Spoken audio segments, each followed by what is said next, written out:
Hi, and thank you for joining me for day 12 of 30 Days of Sketches with Christie's Beautiful Life. And today's sketch, you can see in the top left-hand corner there, is by Sandra Lee. And you can see I'm documenting a photo of my son in the school rugby team after they'd beaten a local school team. So they were very happy. The school put this photo up on Instagram, so I snagged it. So I'm using one of my Tim Holtz rubber stamps and a Distress Oxide in scattered straw to create the two strips that go vertically on the back of the sketch. Sandra's used like a floral pattern for these, and I thought they would be really good to emulate the goalposts on a rugby pitch. So I'm using that scattered straw to do that because they've got yellow on their uniforms. So I'm just going to mat the photo on a couple of pieces of paper while I leave that ink to dry. I did wet the ink on the stamp before stamping it down just to give a more mottled effect because I really like that. And I'm using Chamel's Main Character Energy for the papers for this. So I just pulled out this cloud paper. You won't see that it's a cloud paper once it's behind the photo because it's such a small mat. But you can see the blues peeping through. And then again, I'm going to use this blue diamond sort of pattern for the other mat, and again this is because they've got blue uniforms. Their PE shorts and top were blue. So just creating those two mats there, and then I can glue it all down. I'm just looking at the layout. That pale blue one looks almost like a white mat now. And now I'm going to create some strips. What I took from this sketch is that it's a lot of layers, and that's what I wanted to create behind my photo. Just lots of layers with those two strips going behind that look like the goalposts on the rugby pitch. So I've pulled a couple of greens, and then that grid, it's like a diamond grid in an orangey yellow. And then this yellow piece I don't actually end up using. And I pulled that polka dot tealy turquoise, but I didn't use it because it clashed a little bit with the other colours in the photo, so decided against that. So I'm just trimming these strips down, still waiting for that paper to dry. So just sorting out this layering that I'm going to have towards the bottom of the photo, and then I'll bring in some ephemera pieces to layer up around the sides to create that matte effect that you've got in that sketch. Sandra's also used 2 3x4 photos in her sketch, but I wanted to use this single 4x6, which takes up the same space as 2 3x4s. So next I pulled out my LE Studio In Stitches stamp, and I'm just going to use my archival ink because it's permanent ink to stamp on top of those stamped strips that I've got there. Now I haven't left this to fully dry, so some of these inks are a little bit mottled, but luckily it's behind where the photo goes. I think it's when I put this one down I realise. So I bring the photo in and think, yeah, it'll be absolutely fine, so no need to worry. So just getting those down, and then I can start building. So there's the photo, and then these are the bases. As I mentioned, I wanted to put these strips towards the bottom, and then I'm going to start building. So this is where I brought in Spectrum Gardenia. The pieces in Spectrum Gardenia are absolutely fantastic for masculine layouts. There's a lot of black in there, and I wish that 49 Market would do, in their colour swatch range, a black collection, because I just love adding black to my pages. So that ticket is from Gardenia, it's from the Laser Cut Elements, as is that word strip, and it just says all the good vibes plus more. And then this piece of laser cut lace. And I just think that really brings the black around the page using this piece. So I've got, I end up using a piece on each of the goalposts and then along the bottom of the photo. And then I love that notebook piece that I put on the right hand side. So that's going to be added as well. This green notebook paper, I end up tucking down the left hand side behind that film strip. I cut it in half and then bring the other half to the right hand side so it looks like it stretches right the way underneath that photo. Again, these rub-ons are from Gardenia, and this one says, oh yeah, because they actually beat their rivals, like I say. So I wanted to use that title. I thought it would fit really nicely with the theme of the photo. And this is from last year, last January. I mentioned in a previous video, I'm trying desperately to get my 2022 albums finished. So I'm just going through and seeing where there are gaps where I haven't documented occasions that I wanted to get in those albums. So starting with January. I thought it was nearly done, but I've got loads just from January that I haven't done. I think later on in the year I'm a bit more organised and I got more sorted. So now sticking these strips down, I have distressed all the edges just to bring a little bit more texture into the layout. And I start off by putting this orangey yellow grid at the top, but I actually move that down to lay it over the other two pieces. Once I bring this black in, I realise I want to bring it down a little bit more. There we go, so just pulling it up and sticking it over the top.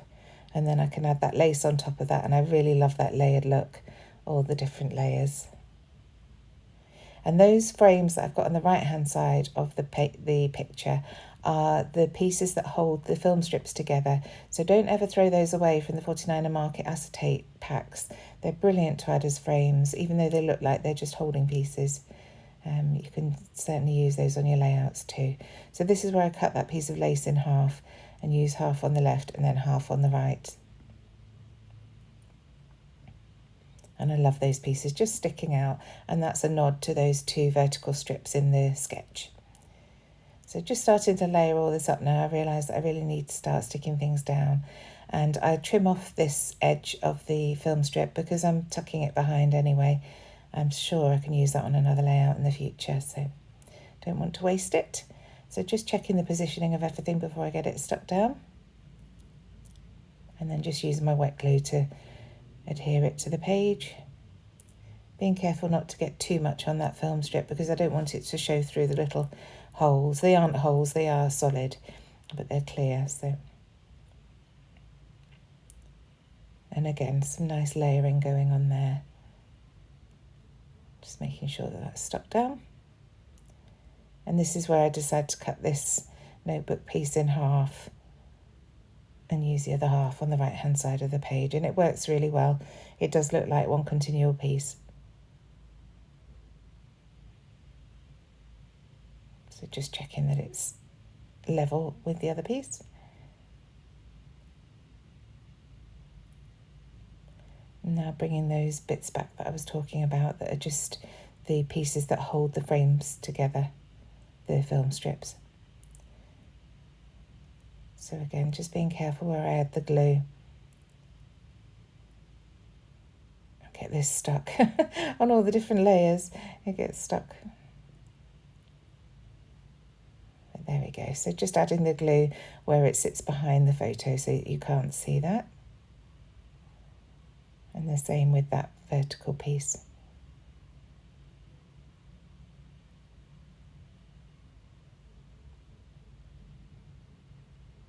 Adding it on both sides so it sticks to the photo as well as the base.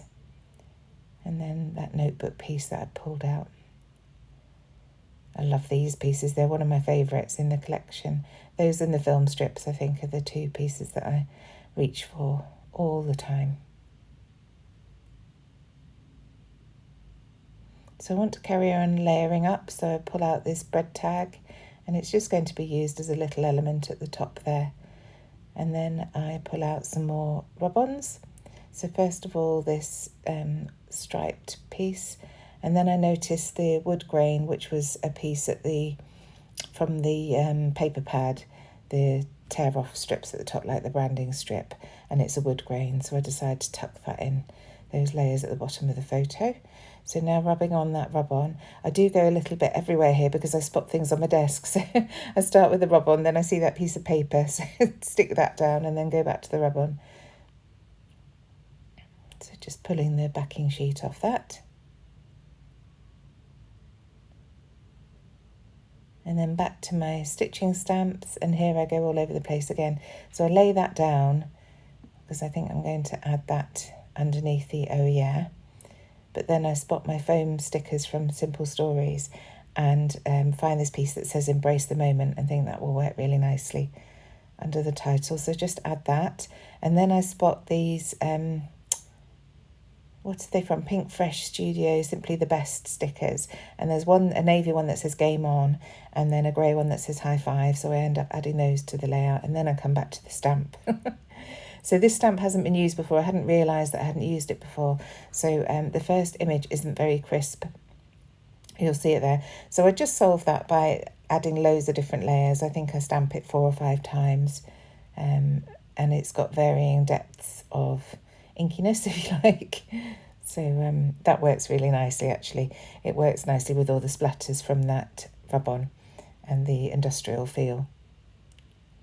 So just adding a few more layers to that and just layering them over one another, going off in slight directions.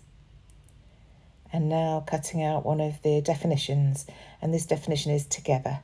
And I thought that worked nicely with a rugby team. So just rubbing that down. I found my rub-on tool again. I'm forever losing these. I use it for one rub-on and throw it to the side on the desk while I'm creating, and then can't find it. So you will have seen previously I used my grey pen just to get that down. So here's that bread tag, and I've just cut off the bottom because I know I can use that on a different layout, again because it's getting tucked behind. And then this is a little bulldog clip that I previously die cut from one of our die sets at Hey Little Magpie. And now a tab at the top using my tab punch, which I will add the date onto, just slightly scuffing up the edges of that tag because it's very clean and white. And then I wanted to work on this area at the bottom. I felt there was a bit of a blank space to the left of that Oh Yeah title, so just cutting off some more rub-ons from the 12x12 sheet from Gardenia, Spectrum Gardenia from 49 and Market. So I added a couple of the arrows, and then I'm adding these little triangular arrows underneath those, and that just fills in that space really nicely. And I will come in with some splatters at the end, which just fills the gaps so it doesn't look too white. So now coming into this Vintage Essentials sticker book from 49 and Market, just to find a few phrase stickers to dot around. So I've got this one that says awesomeness, and then another one that says be fabulous that goes at the top. This one says make it count, which they certainly did. And then one last one, which I'm struggling to find out where to put it, but it goes on the photo in the end. And this says, you did it.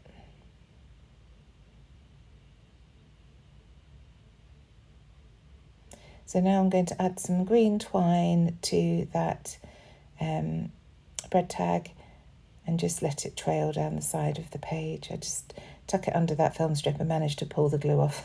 So I have to re-glue that shortly.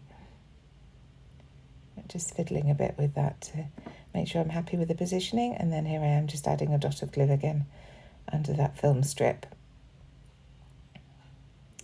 Also a dot of glue just to hold the wax twine in place. And then the date, of course, at the top, 20th of January. Some journaling at the bottom, and I had to leave off which school it was. I had to check with James, so you'll see that in the close-ups at the end. But I just put Botley Year 9 and 10 team, you won 22-18 away to King's Academy. And here I am with my splatters, just adding some water to that scattered straw and splattering that around. So please do check the description box down below to see everybody else who's joining in on this hop. And other than that, I shall see you again tomorrow for day 13. Thanks for joining me. Bye.